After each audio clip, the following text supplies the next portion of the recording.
दोस्तों देख रहे हैं आप, वीडियो चल रही है। पहले आप ये वीडियो देखो। ज्यादा पुरानी बात नहीं है। अभी 15 अक्टूबर बुधवार को ही लखनऊ में उत्तर प्रदेश के मुख्यमंत्री योगी आदित्यनाथ कहते हैं, अगर किसी को यमराज के दर्शन करने हो तो ही किसी बेटी को छेड़ने की हिम्मत करना। लेकिन इसी सीएम योगी के प्रदेश में खुलेआम गुंडे एक महिला सांसद को गाली देते हैं, उनके मजहब को लेकर उन्हें जलील करते हैं। लेकिन सीएम योगी का यमराज रूप अब तक बाहर नहीं आता। ये भाजपा का कैसा दावा है महिलाओं की सुरक्षा को लेकर, जहां लोकतांत्रिक तरीके से चुनी गई सांसद ही असुरक्षित हो, जिन्हें खुलेआम हिंदू सुरक्षा संघ के नाम पर खड़े ये गुंडे गाली देने में हिचकिचा तक नहीं रहे हैं। हम बात कर रहे हैं समाजवादी पार्टी से इकरा हसन की, जो यूपी के कैराना सीट से लोकसभा सांसद है। इकरा हसन के लिए इतनी भद्दी बातें की गई, उनके मजहब को लेकर ऐसी ऐसी गालियां दी गई कि वो अपने आंसू तक नहीं रोक सकी और कहा, मुझे बहुत तकलीफ और शर्म आई खुद के लिए जब मैंने ये गालियां सुनी, और हाथ जोड़कर रोते हुए कहा कि मैंने धर्म की राजनीति ना तो कभी की और ना कहा। पहले आप इकरा हसन को थोड़ा सुन लीजिए। पहले मुझे मुल्ली कहा गया, मुझे आतंकवादी कहा गया, मेरे बाप तक को गाली दी गई, मेरे भाई को कहा गया। आज अगर इस तरीके की बातें हमारे क्षेत्र से उठेंगी तो मुझे बहुत तकलीफ हुई, शर्म आई मुझे। आप निकाल लो मेरा खून, लेकिन इस तरीके से ना तो मेरे समाज का ना मेरा सर इस तरीके से ना झुकाओ सारी दुनिया के सामने ही। मेरी आप सबसे अपील है हाथ जोड़ के। मेरे पे तरह तरह के सवाल उठाए जा रहे हैं।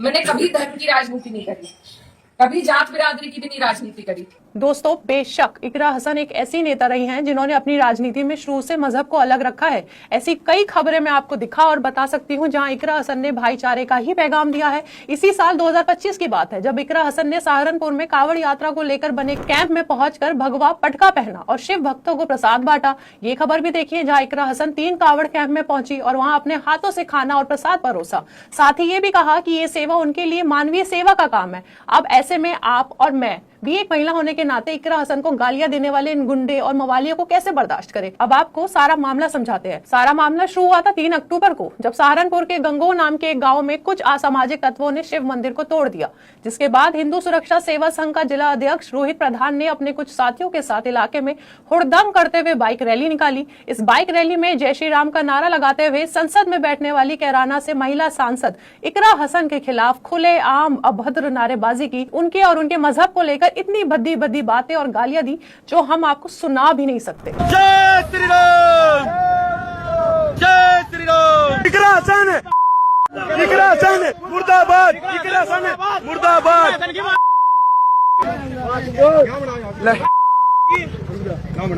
इकरा हसन को रोहित प्रधान और उसके साथियों ने मुल्ली और आतंकवादी तक कह डाला, और ये गुंडे मवाली टपोरी इकरा हसन की औकात तक पर बात कर रहे हैं, जो लोकतंत्र का मंदिर कहे जाने वाले संसद में लोकतांत्रिक तरीके से चुनी गई सांसद की हैसियत से बैठती हैं।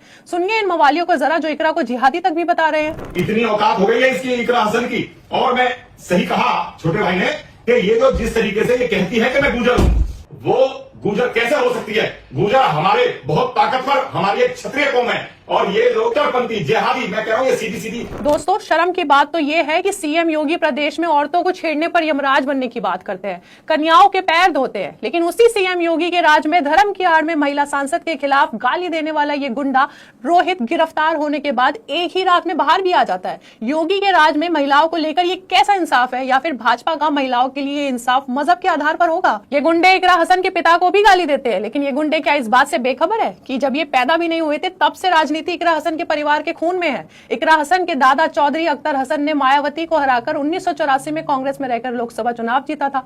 1996 में इकरा हसन के पिता मुनव्वर हसन भी समाजवादी पार्टी में रहकर लोकसभा सांसद रहे।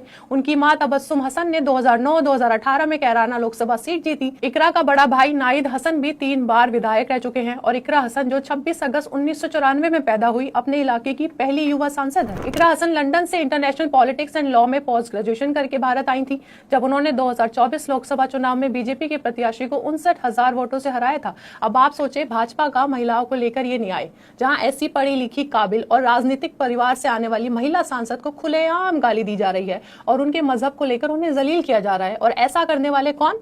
राम के नाम पर गुंडे बने फिरते ये लोग, जिनके लिए जय श्री राम का नारा गुंडागर्दी का लाइसेंस बन गया है। दोस्तों, ये पहली बार नहीं है जब किसी महिला, खासतौर पर मुस्लिम महिला को ऐसे अपमानित किया जा रहा है। इन भाजपाई गुंडों ने तकरीबन 100 मुस्लिम महिलाओं के आबरू की सरेआम बोली तक लगा दी थी, जिसमें आज भी कोई कड़ी कार्रवाई नहीं की गई। सांसद इकरा हसन के साथ इससे पहले भी बदतमीजी की जा चुकी है। करनी सेना के सदस्य योगेंद्र राणा ने सोशल मीडिया पर एक वीडियो डाला और कहा, मैं इकरा हसन से निकाह करना चाहता हूं और उन्हें नमाज पढ़ने की इजाजत भी दूंगा। अब आप सोचें, इन गुंडों की हिम्मत जो इस तरह की बात एक सांसद के लिए खुलेआम सोशल मीडिया पर डालने से भी नहीं डर रहे हैं। एक और वीडियो देखिए और सोचिए इन्हें ये हिम्मत कहां से मिल रही है, जहां देश के 40 करोड़ मुसलमानों को ये आदमी मन से आतंकवादी कह रहा है। ये भाई 300 कुछ आतंकवादी आए थे और आज देश में 40 करोड़ आतंकवादी हैं। दोस्तों, ये हिम्मत आखिर इन्हें कहां से मिलती है? हमारे देश के प्रधानमंत्री से, जो मुसलमानों को घुसपैठिए बता देते हैं, या फिर प्रदेश के मुख्यमंत्री योगी जी से, जो कहते हैं भारत में गैर हिंदुओं के प्रवेश को रोका जाना चाहिए।